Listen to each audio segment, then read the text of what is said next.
Perlahan tetapi berterusan. Sang kura-kura tinggal di sebuah hutan. Ha, lambat.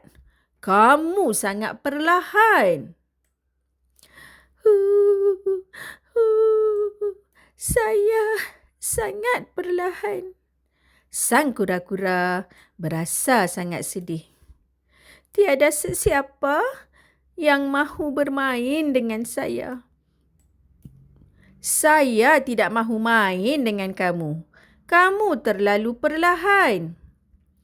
Mari kita main sorok-sorok.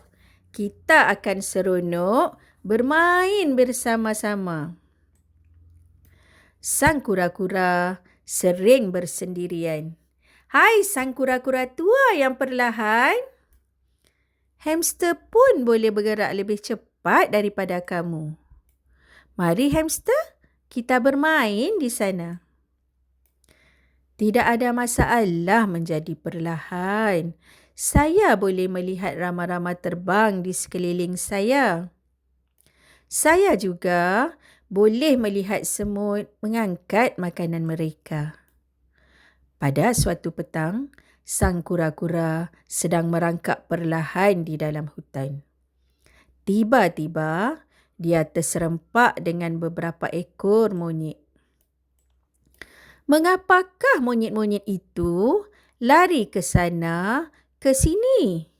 Mengapakah mereka kelihatan risau? Sang kura-kura merangkak perlahan menuju ke arah monyet-monyet itu.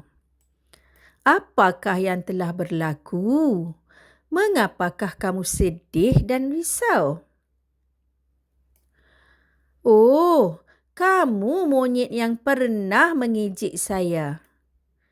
Ya, sang kura-kura, sekarang saya dalam kesusahan. Anak kami hilang. Dia masih kecil.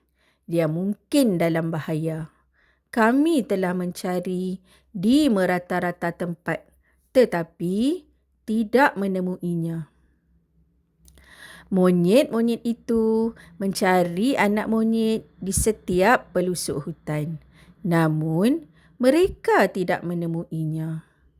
Di manakah kamu berada, anakku? Biar saya bantu mencari anak kamu. Saya akan lakukan yang terbaik. Bolehkah dia menemui anak kita? Dia sangat perlahan. Sang kura-kura mencari anak monyet di setiap sudut hutan.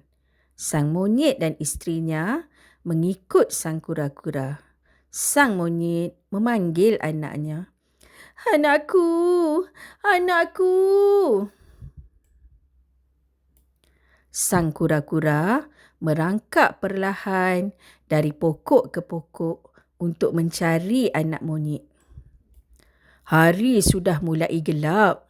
Sudah waktunya kita pulang ke rumah untuk berehat. Saya akan terus mencari anak kita. Sang kura-kura terus mencari anak monyet. Dia pergi ke pinggir hutan.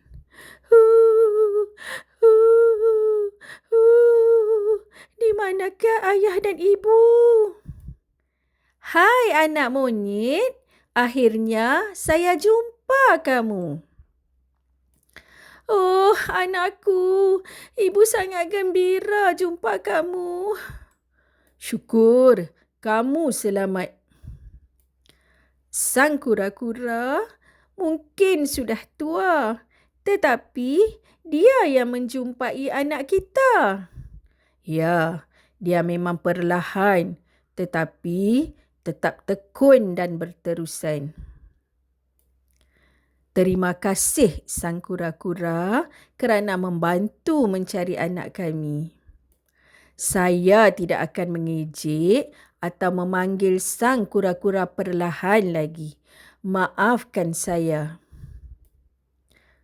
Saya maafkan kamu. Pulanglah ke rumah dan jaga anak kalian. Saya pun hendak pulang ke rumah. Jumpa lagi sang kura-kura. Saya sangat gembira kerana anak kita selamat pulang ke rumah.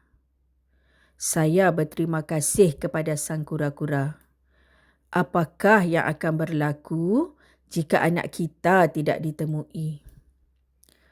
Berita tentang kebaikan sang kura-kura telah diketahui oleh semua haiwan di hutan.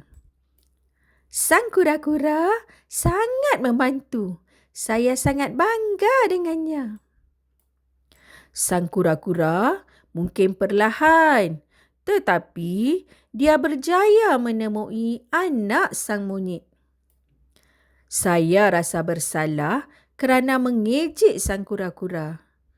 Kita tidak boleh mengejek atau memanggilnya perlahan lagi. Ya, betul. Kita tidak boleh mengejek dia lagi.